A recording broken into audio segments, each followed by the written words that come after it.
Hello, welcome to my channel. I'm Janet Yong, and in my channel I share about feng shui, Bazi, entrepreneurship as well as personal growth, especially in the areas of communication, success as well as motivation. In today's episode, I would like to introduce someone who is more from the numerology side. Why am I doing this? Well, I think for us to really understand ourselves in terms of personal growth, looking at different perspectives of us, it is always good to utilize different kinds of tools to investigate who we are, what our characteristics, how we interact with people. And I'm honored today to invite intuitive numerologist as well as author of the best-selling book, Regain Your Power, Miss Brenda Tan. Brenda has been featured in multiple medias such as Straits Times, Today, 938 FM as well as Capital TV in Malaysia. To her, life's too short to be unhappy, unsure and unfulfilled. She's able to really share with me what's my strengths, what's my potential area that I could be working on. Brenda's session gave me so much clarity in my relationship, in my career, that it just changed the whole, mindset what I had. So in today's episode, I'll be interviewing her from her perspective of how she's utilizing numerology to help others. And without further ado, let's move on to the segment where I'm interviewing her. What is numerology and how can you utilize numerology to help oneself? I'm going to give you two answers to this. Most people would see numerology just like whether it's Bazi, it's astrology, it's telling your past, present, future. For me as a practitioner, I'm going to go a step deeper into it, and I would say numerology, it's really, it carries hidden symbols and signs to actually help us understand who we are in person, help us to understand our strengths, our weaknesses, why life is such. Why am I born in this particular family out of like billions in the world? The journey where we are on. So to me, numerology, it's really like walking on a journey with me, understanding what it is that encompasses my entire life, all hidden in number codes. Brenda, how did you get into numerology? So, it's really interesting. I never did well in maths back in school days, right? And the whole thing about numbers just actually scares me. But one day when I just started on my own spiritual journey, I started meditation first, and then I got to know about numerology. I saw, an email, and I thought, okay, let's just go for it. And I realized through that, wow, that little short class after I learned about it, and I understood why things are such between me and my parent, which is my mom, why our relationships are such, simply just being able to understand couple of numbers that's on my chart, on my life, and the same for my mom. And that totally gave me like a wow moment. Okay, with that's really going to help me improve my relationship between me and my mom. And it did. So from there, I went on, I progressed, I continued to learn, and of course, became a practitioner myself today. Right. I found it highly beneficial. Interesting. And I think through previous conversations we had, you mentioned that one of the most common issue is also about emotional relationships when your clients seek you out for consultation. Could you share a bit more with us? Yeah, so I'm gonna share with you just one story first, right? So this client comes to me, relational issues. I get a lot of clients coming to me, relational issues, not sure whether if this man is right or, if why are they stuck in a divorce case. So particularly for this client that came to me, and when I look at the chart and using that, I help this client to understand why does he behave in certain way. And as a result, why the wife is not able to let go and the wife is in full control. Because numerology is able to tell us very deep habits, certain strengths, certain behaviors, why we behave this way. So he has actually given his entire power away to his wife.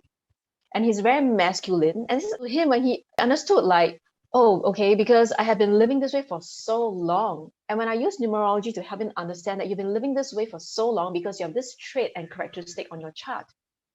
And with that, he's like, oh, wow, okay, he went back to change that. He went into a more feminine approach. He learned to take his own power back. And his ex-wife naturally shifted. Okay, and when I say shifted, it means the ex-wife is now able to say, okay, you know what, I'm no longer going to be in control. I do not want so many things out of you anymore. I'm not going to squeeze you dry in that divorce case, right? And she started letting go. So it's almost like a magnet, right? Like a plus and a minus, repel, attract and repel. So I use numerology very much to help my clients to understand, you may look like you have it all together on the outside, but inside there's just so much going on within us. Some of us feels a breakdown or lonely or do not know why we behave in certain ways. So now I use that to help my client understand in his relationship, this energy exchange between he and the ex-wife, he was now able to take his full power back. And now in a court case, they're able to settle it amicably, which is really beautiful, because from totally she's not letting go, she wants to take everything like 100%, like squeeze him dry. And he was like, why are things this way? Until now, it's on equal ground and they're able to settle it amicably, plus they have kids. So it's a beautiful process to be able to witness when we see, the clients able to understand and integrate numerology into their life. That's pretty interesting how you're utilizing numerology instead of more from a prediction perspective, but really solving real life situations. Could you explain a little bit more? I think especially during these changing times where a lot of people are struggling internally, when you mention the word take back your power. Now, in a lot of people's mind, taking back power means actually becoming even more masculine, right? But you're saying he actually turns feminine. Could you just explain a little bit more about this process? Okay, so this person, when we say masculine, example in court or even in corporate world, when we say masculine, it's like, I'm going to shoot an email to you, right? You know how they respond, I'm going to shoot you an email or I'm going to get this back from you. It's a very masculine approach. Even parents to child can be very masculine as well. So likewise, when I told him that you got to take your power back, but without having to exert, without having to use force. But there's this thing what I call feminine power, because on his numerology chart, he's got feminine energies inside, but he's not using it correctly. So it became very masculine. So I taught him, actually, you know what? You practice using the feminine energies. So he can be very calm without having to be aggressive. He can be very calm, using very calm tone, and owning the whole power and know that he truly deserves. So numerology, in a way, help us to understand childhood issues that we've gone through, because we are who we are today as a result of our childhood upbringing environment. So I happen to understand that, integrating numerology to say that, stop giving your power away to feel that if you give, you're so worried. If you say no, she's going to reject you. If you say no, she's not going to like you. If you say no, you're so afraid she's going to scold you. But when you stand firmly on your own ground and you say, this is what I stand strong to, without having to use aggression, but good, strong assertiveness in a very calm manner, you can still get what you want. Right. So in a nutshell, because, it's quite a bit as we walk through the whole process to help him understand at very deep levels why he behaved in such. I know you lecture in institutes on helping, especially teens, on developing 7 habits. Do you use numerology in a case like this to help like parents who are worried about their child's future, especially when we move forward into this really changing world right now? Yes, I do have like parents who come to me trying to understand their kids better, their teenagers better. And I will just take a very simple case. For example, there are some teens, they're very, very logical. And I could see that on the chart. It's so logical, very, very stubborn. Okay, and versus say another kid who's highly creative, on the chart and doesn't study, loves computer gaming, the creative part of things. And then hence you can see, they're not able to communicate, because the kid will feel that the parent doesn't understand me, and the parent will feel like, why are you doing this? Right? I'm trying to make sense to you. So by helping the parents to understand that these are the elements, these are the strengths that kids actually have, but they do not know how to use it now. So they use it on gaming. That sounds very creative, and I'm using my creative energies, right, to just apply it through gaming. How do I win this? How do I move around? How do I get this? Get the points. But if you know how to use that, and encourage your kid or your team to explore creativity in other fields. Plus, you understand, we use communication tools, right? Like I teach 7 habits of highly effective teens. I also weave in teaching them how do you, seek first to understand and then to be understood, which is one of the habits. How do you actually use that to improve the communication? So to me, understanding numerology is one thing. It's very, very powerful. But, how can we also integrate, let's not forget, we also need to have strategies. So I bring in strategies, for example, communication tools. You combine it together, and then you really have a whole holistic, positive approach to whether it's for communication or to improve relationships or to understand your kids better. We talked about relationships, we talked about teenagers, but I think we are also seeing a lot of adults, especially in the late 30s, mid 40s, who are probably currently going through a lot of midlife crisis. What would be the 3 tips that you will give to them utilizing numerology or strategies in order for them to move forward such that they are not so worried about their future? That's the beauty part about numerology, because it can really tell us so much strengths as well as potential that lies within our chart. And to me, numerology is really how do we achieve, to the top of the mountain and sustain being up there.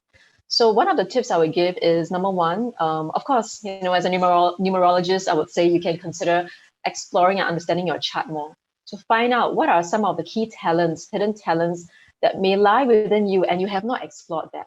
To understand certain strengths that you may have, but you know what? It has lied dormant inside you and you have not actually exercised that. And to really understand there's a reason why we don't have a job or we got retrenched. And it comes to this stage of your life, if you understand life cycles, is knowing that at this stage, whether it's the universe, the God, your own faith, wants you to explore this other part of you. So for me, using numerology, for example, is to look at your strengths, what are the hidden potentials and the talents that you may have, and also to be able to trust in cycles and timings. So one of the strategies I would give as well is when we are not working or whether it's retrenched or we have fears about losing our jobs, I would then take this time to go, I would say break the pattern, to go, do some studying or to go Google or explore something that you're interested in that you haven't touched on for a long time. Because you are out of your comfort zone, you're going to try something different. And for all you know, trying that something different suddenly opens up an untapped talent that you have within you for the longest time. And it's just that because you've been so busy working, you've never had time to explore that part of you. Thank you so much, Brenda. Now that you have heard what Brenda has to share, what do you think? Leave some comments in the comment section itself to let me know if you enjoyed today's episode and if you'd like me to invite more guests onto my channel to share their points of view and the different tools that they are utilizing to understand people, understand themselves, and have different perspectives in order for personal growth. If you are interested, I've also included in the video description Brenda's website, and if you like to, you can contact her through the information listed in her website itself. Thank you for watching this episode, and I'll see you next week. Goodbye.